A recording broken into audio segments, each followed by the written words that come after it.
2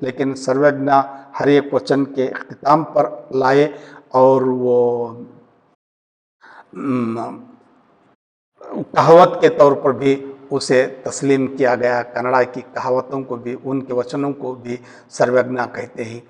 اب یہاں دیکھیے، میں سامنے ہے بات واضح کر دیتا ہوں کہ کئی عالم ہیں، سب ہمارا ایمان ہے کہ الحمدللہ رب العالمین، میں نے کہا تھا حمد والی کلاس میں، کئی عالم ہیں، ان کا بھی ماننا ہے کہ کئی عالم ہیں، سارے جہانوں کا فقط ایک رب، یعنی جتنے بھی عالم ہیں ان کا ایک ہی رب ہے، رب العالمین، فقط صرف اور صرف ایک ہی رب ہے، واحد ہے، اور وہی حاکم ہے، وہی مالک ہے، اور اسی کے زیر فرما مطیع و فرما بردار سب کے سب ہیں، اسی کے قبضہ قدرت میں سب کچھ ہے، وہی تخلیق کار ہے، وہی ہمارا پروردگار ہے، وہی ہمارا نگہبان ہے، وہی خالق ہے، کریٹر، پیدا کرنے والا، اور مختار بھی وہی ہے، کوئی اس کا ثانی نہیں ہے، سوائے اس کے دو عالم میں سرویگنا کوئی ہوگا کب نہیں ہے، اس کے سوا کوئی اور ہو نہیں سکتا۔ یا وحدانیت کے تصور کو شاعر نے بہت اچھے انداز میں پیش کیا ہے۔ اگلا وچن ہے جس کا ترجمہ اکمل آلدوری نے اس طرح سے کیا ہے: محبت صحبت ملے نیکوں کی، اگر زر دے کر حاصل کرو نعمت، یہ بلا خوف و خطر۔ برعکس سرویگنا ہو بروں کی سنگت، پیچھا کسی صورت سے چھڑانا بہتر۔ دیکھیے یہاں کیسی اچھی نصیحت کی گئی ہے کہ تمام مذاہب کے مبلغین، دائی جو ہیں، وہ اسی طرح کی نصیحت کرتے ہیں، اچھوں کی صحبت اختیار کریں، کیونکہ صحبت سے آدمی کی شناخت بنتی ہے، عطر فروش کی صحبت سے ہمارے پاس عطر کی خوشبو آتی ہے، کوئلہ بیچنے والے کی صحبت اگر کریں تو کہا جاتا ہے کہ ہمارے کپڑے بھی کالے ہوتے ہیں، یعنی بروں کی صحبت اختیار، کوئلہ بیچنے والا برا نہیں ہے، اس کا مطلب کہ برے لوگوں کی سنگت کریں گے، صحبت اختیار کریں گے تو ہمارے اندر برائیاں پیدا ہوں گی اور ہماری شناخت ویسی ہی بن جائے گی۔ یہاں شاعر کہتا ہے، اگر زر دے کر بھی، دولت لٹا کر بھی، مال لٹا کر بھی نیکوکاروں کی، نیک لوگوں کی صحبت ملے تو بے خوف و خطر وہ نعمت حاصل کرو، کیونکہ اچھوں کی صحبت ایک نعمت ہے۔ اگر نیک لوگوں کی صحبت اختیار کرنے کے لیے تمہارے پاس دولت ہے، اسے لٹانا بھی پڑے، اسے دینا بھی پڑے، تو دے کر ہی کیوں نہ ہو ان کی اچھے لوگوں کی صحبت اختیار کرو۔ اس کے برعکس اگر بروں کی سنگت ہو جائے، بروں کی صحبت میں ہو، تو کسی نہ کسی صورت میں ان سے پیچھا چھڑانا بہت بہتر ہے، بہت اچھا ہے۔ ان سے صحبت چھڑا لینے کی حتی المقدور نہیں، کسی نہ کسی طرح سے کیوں نہ ہو ان کی صحبت سے دور ہو جاؤ، ان کی صحبت چھڑا لو۔ یعنی کہ اس کا مطلب یہ ہے کہ اچھے لوگوں کی، نیکوکاروں کی صحبت اختیار کرنے کے لیے دولت ہی کیوں نہ لٹانا پڑے، وہ نعمت سے کم نہیں ہے، لٹا کر ہی کیوں نہ ہو وہ نعمت حاصل کرو، ڈرے بغیر۔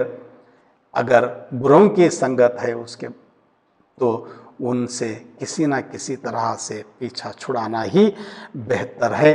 اس کے بعد جو